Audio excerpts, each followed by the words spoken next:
For all of our regular attendees, welcome back. Whether this is your first time ever finding one of these webinars, or you come every week and you've been a contractor since the RPS days, we want these to be a place where everybody can come together, learn, have some fun, ask questions, and help you feel more confident about the space, help get all those questions answered.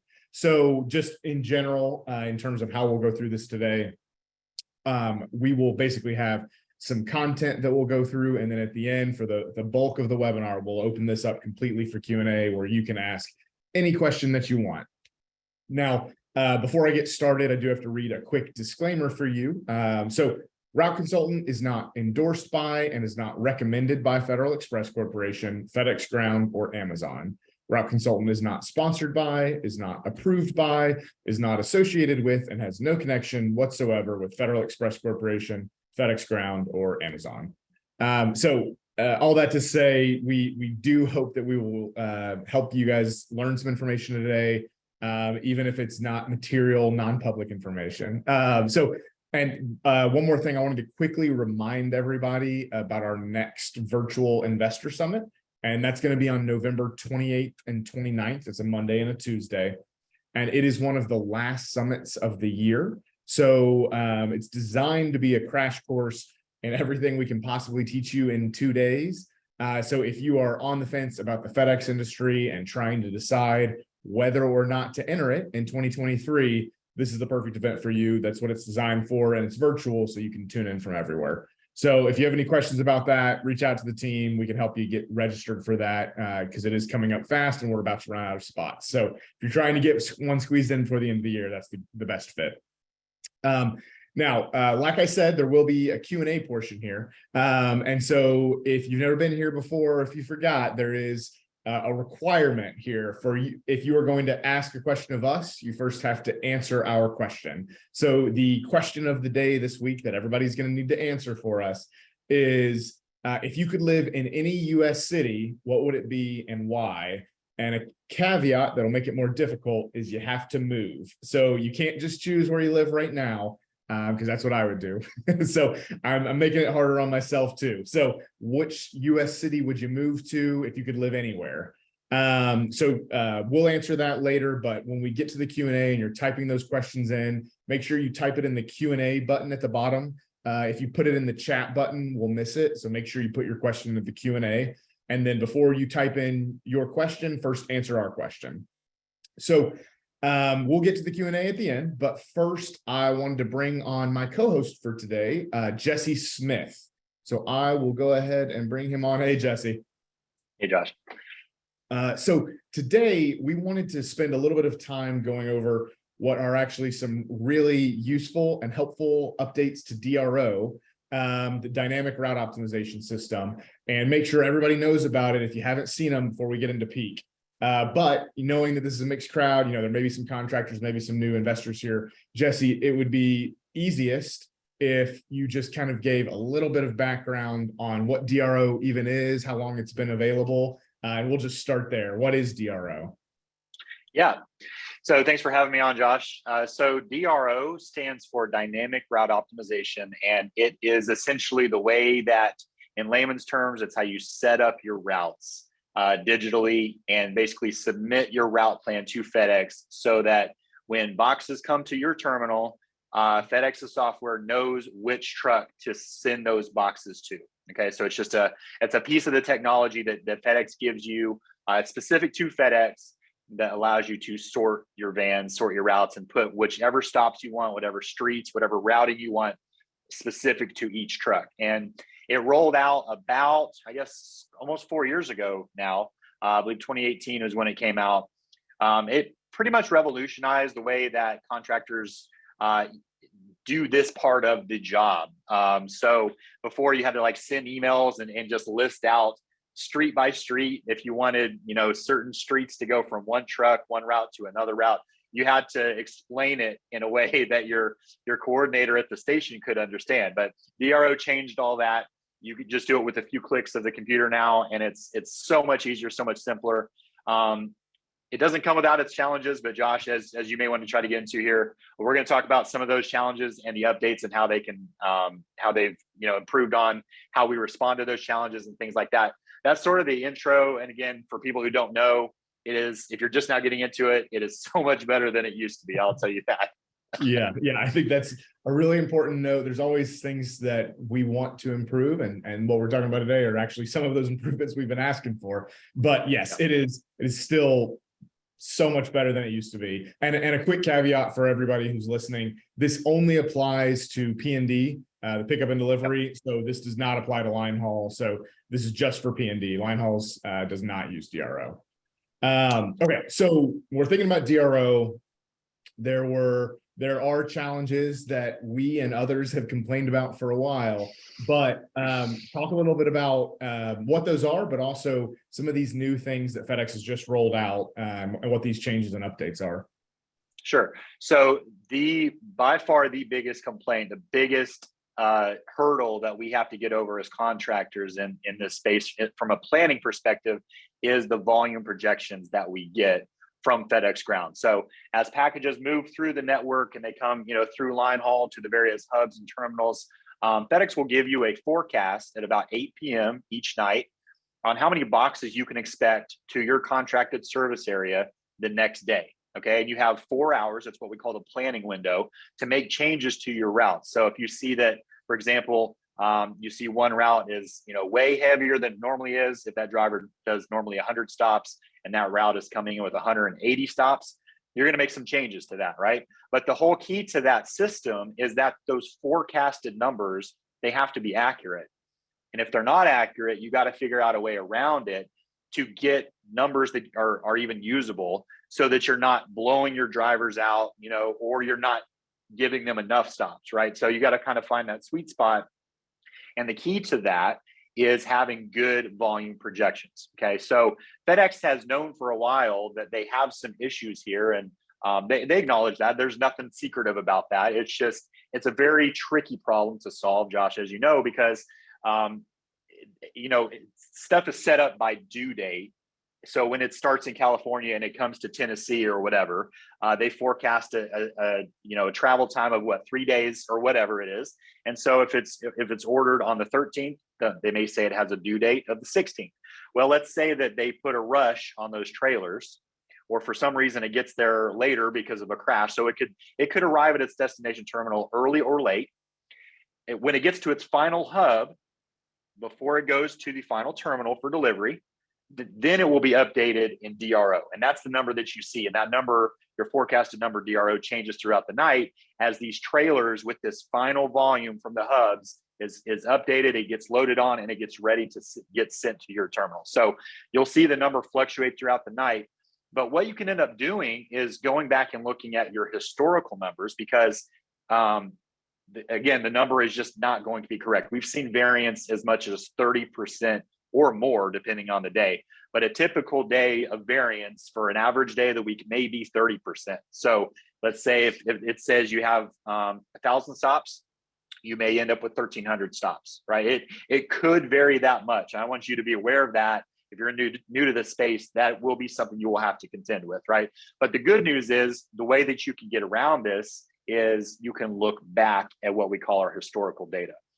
So typically there's really there's two pieces of good news here, basically. So the first, each day of the week usually gets about the same amount of volume within a pretty small range, right? So if you expect 500 stops on a Sunday, in general, over time, you're going to see that be the same week in and week out, unless there's been some major disruption like weather in the network or a holiday or something like that.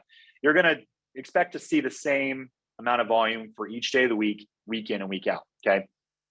The second piece of good news is that the amount of change that you see, the amount of variance between what DRO says and what you see the next day in the actual sort numbers also stays roughly the same for each day of the week. Okay, so if you expect a 10% drop in volume, so if DRO says you have 1,000 stops, you might expect to see 900 stops.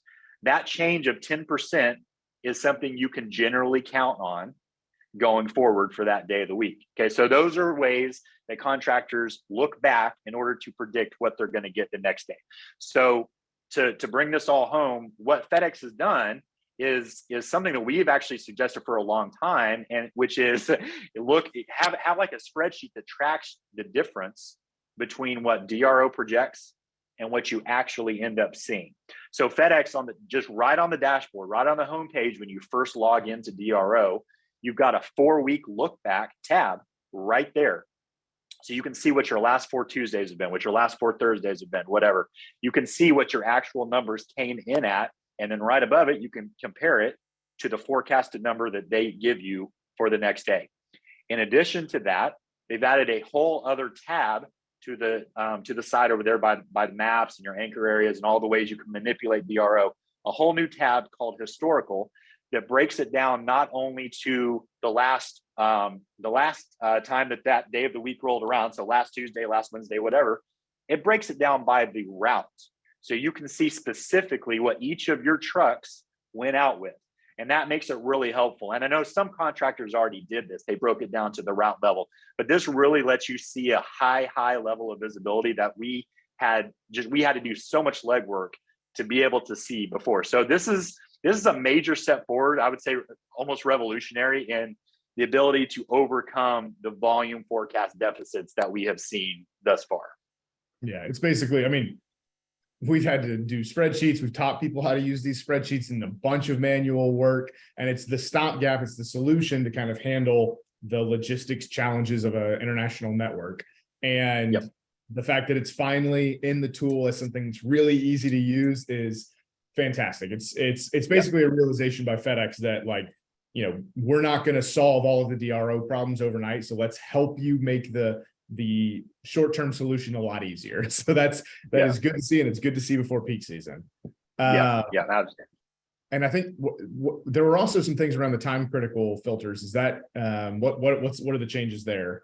Yeah. So you have several different ways you can look at what stops you have. So you have a map view, which shows like basically it's like dots, waypoints on the map that show where all your stops are within your territory. So before, the only way you could see what stops you had that were called time sensitive or time critical. So these would be like your pickup windows. So if you had a stop that you had to be there to make your pickup between 3 p.m. and 5 p.m., for example, those would just show up like any other dot on the map, these little white dots, right? Now they come in and they've changed the look of them. So they're usually a different color now. So you can see any stops you have for the next day that are time sensitive. So what this really allows you to do is you can orient entire routes around those specific stops much easier because you don't have to sort through like a table and find addresses, right? You can just look on the map and you can orient your little zones of stops, what we call anchor areas. You can orient those around that time sensitive stop so that their last stop or their first stop, whatever it is, you can orient their route to where that driver ends up at that specific place at that specific time. So again, that's not quite as revolutionary as the other stuff with the volume, but still a really good feature that we had no way to differentiate whether it was a pickup or a deliver or time sensitive, nothing. And now they've added some of that visibility, which is really helpful. Yeah. Yeah. And I mean, especially as we're heading towards peak season, your routes are even more packed. It can be even harder to schedule properly. So knowing where those are visually quickly, that can help a lot in terms of planning for your peak season routes. Was there any other changes you wanted to talk about, or is that the main ones there? No, those are the big two. And I will mention this real quick, Josh, that FedEx has talked for a while now about changing their entire model of forecasting over to what's called due date sortation. So that's really sort of their end goal, I think, which would essentially take the guesswork out of the forecasting in DRO each night. So if trailers were specifically loaded with only the packages at the hubs that are due to be delivered the next day and the next day's sort for the terminal, that would eliminate the problem. So I don't want people to think that FedEx is not working on a holistic solution for this. It is in the works. It's just in the meantime, they've realized the issues of the way it currently is and the challenges. And they've really come alongside contractors and given us some really good tools. Perfect. Which is always good to hear. It's what we always want, everything to make life easier there for everyone. Mm-hmm. Yep. So While I've got you, Jesse, we're a week away from Black Friday. So if you could give 1 or 2 tips to contractors for their DRO planning in the next week, anything you would tell the people, anything you'd call out as like, hey, make sure this is done before next week and when Black Friday hits. Yes, absolutely. So there's a big one. And this is one of the first things I look at when I talk to people about their DRO setup. Your anchor areas, and without getting into too much detail, it's just a little geographic zone. Usually each route is comprised of maybe 4 to 8 of these, sometimes more, sometimes less, but it's essentially the way that your route is divided up. So it's like a subdivision. An anchor area will incorporate like a subdivision or a set of streets. Make sure that those are cut down to little bite-sized chunks before your volume really gets out of control and your BC is having to run a route or do pickups or just taken up with his entire day with the actual being in the weeds of delivering and picking up and taking driver phone calls. Have your BC or whoever it is that knows your routes go into your DRO and cut your anchor areas into really small little pieces. And the reason this is important real quick is that if you're trying to move little pieces of stops, little areas from one route to another, to make sure that all your drivers have a balanced workload, that one driver is not staying out too late, one driver is not getting done too early. The way you do that is being able to move little pockets of stops around to make sure everyone's got sort of a balanced workload. So that's the biggest thing. These anchor area changes are permanent. You can go in and redo them, but they're one of the features that last not just night to night, right? They stay there, and then you can manipulate them and plug them into different route plans and such. But make sure your anchor areas are cut down to a good size before you get super busy. That is the single most important thing that'll save your BC time and headache going into this busy season. Perfect. Okay. Well, you heard it here first. Work on your anchor areas if you haven't already. Okay, perfect. So thank you so much, Jesse, for going over DRO. And all of those updates. We really wanted to make sure that if you hadn't seen them, weren't aware of them, that you knew about them before peak season so that you can start to take advantage of it, hopefully make your life a little bit easier, kind of get around those volume challenges and start to think about ways that you can improve your own projections and forecasting versus exactly what you get from FedEx. So before we get to the Q&A, I just wanted to quickly go over the 2 new listings this week. While I'm going through this, while Jesse and I are answering the question of the week after this, go ahead and start thinking of your questions, and you can go ahead and type them in the Q&A button at the bottom. But the 2 new listings this week, there is a P&D listing in Michigan. It's 15 routes, $850,000, and it has a manager, spare trucks, spare drivers. So if you're looking in that area, that's a new one, about 15 routes. And the second one is in Idaho. So 7 routes at 1.15 million. Really high margin here, about 26%, 2 managers, spare trucks, spare drivers for contingency. So there's also some assumable debt, lots of options there if you're in that Idaho area looking for a listing. So those are only 2 new ones this week. So if you have questions about either of those 2, reach out to the team. But now we are in the Q&A. So as a reminder for everybody, if you weren't here at the beginning, the question of the week this week is, if you had to choose to move to any other US city, what would it be and why? There's no barriers to where you're moving, whatever you would most like to move to, but you can't stay in the same spot. That's the only caveat. So Jesse, what is your answer? And then I'll give mine. Yeah, so mine is Jacksonville Beach, Florida. So if I could move anywhere, my aunt lived there when I was growing up. She lived 7 blocks off the beach. It's just always been like my favorite vacation spot. It's not super far, like it's within an 8-hour drive of most of my family. So it's one of my just premier locations. I would love to live there someday. Yeah, that's anywhere with the beach, a little bit different than Tennessee, landlocked. Yeah, I would definitely have said, like, if I hadn't put this restriction on myself, I wouldn't have moved. Nashville is where I've lived. I was born and lived here most of my life. It's definitely my number one, but one of the only other places I've lived is in North Carolina, the Raleigh-Durham area. I love it up there. I still have a lot of friends and family up there. It's also closer to the coast, so you can still get some beaches, but it's not all the way south where it's crazy hot. It's also not all the way north where I have to deal with insane snow. I'm just not equipped for that. So that's probably what I would choose. Perfect. So we will now go ahead and jump into the Q&A. So this first one is for you, Jesse. So from Ed, and he would choose Annapolis, Maryland. Loves the Chesapeake Bay and crabs. That's fair. Heard great things about it. Lots of people, a lot of my friends have lived up in the Maryland area. So his question is, so we've got the 4-week look back from FedEx. How much farther would you say is useful to look back? Or maybe is it only useful to look back 1 or 2 weeks? How far would you look back for your DRO forecasting? Yeah, I would say a max of 6 to 8 weeks. I mean, 8 weeks, the network is changing so much, and you have volume trends that just move so fast sometimes in this space that beyond about 6 weeks, you don't get a whole lot of benefit. So the more recent, the better. I would say the more weeks you can incorporate, up to 6 weeks, and maybe take like a composite of like, what's the average amount of variance you see in the forecasting versus the actual over a 6-week period. The more data you have in that sample, the better. But I would not say 6, maybe 8 weeks at most. And that's why the 4-week is kind of the standard and the average. And that's why FedEx put it in at 4 weeks. Right. Yeah. And it's one of those things. You can always do more. Sure, you can always look at more data, but it's the same thing we say about lots of data in the FedEx space. If you go back too many weeks, it's going to start looking like a different business entirely. So I know people who have asked for, I want to see DRO data from the same time last year. It's a different business. Who knows what the actual volume looks like at that time, what kind of routes you were running, what kind of trucks you were running at that time. So it's, I wouldn't go too much farther than 6 weeks either. Okay, next one from Jackie. He didn't put the question or the answer to the question, but I still want to answer and talk about this. So oftentimes DRO is done at night. Who typically does it for a business, and what would you say are the pros and cons of doing it yourself versus having somebody else do it?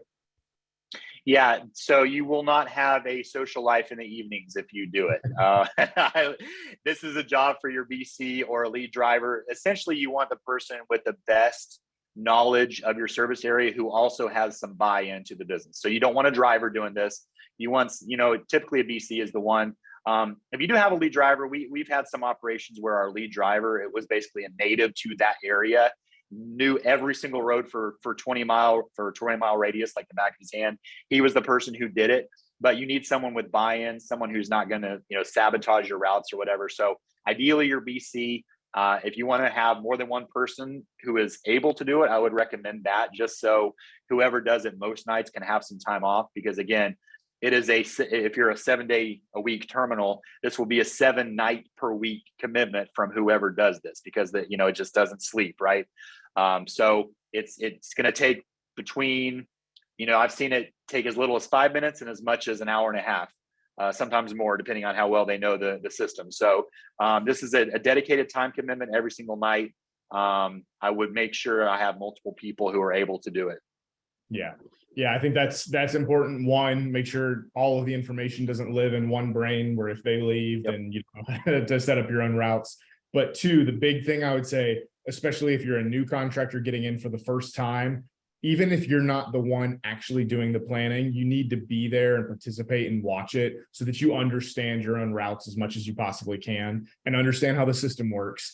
One, because like I said, if the manager leaves, then you need to know how to do your own routes as a stopgap. But two, one of the ways that you'll identify the most efficiency gaps in the business that you're taking over is on the DRO side, and kind of seeing how the routes look. So if you don't understand how DRO works, and if you don't understand your routes, you're not going to be able to see or understand if your routes are inefficient. So being blind to kind of the operational efficiencies of your own routes is going to make it where you won't catch ways to improve your margins. So I would say, in the same way you would for just about everything when you're getting into the business, try to get, roll up your sleeve, get your hands dirty in learning as much as you can about the operations of the business you're taking over, not just the financials. Like, you need to make sure that you have as much of a grasp of this as possible.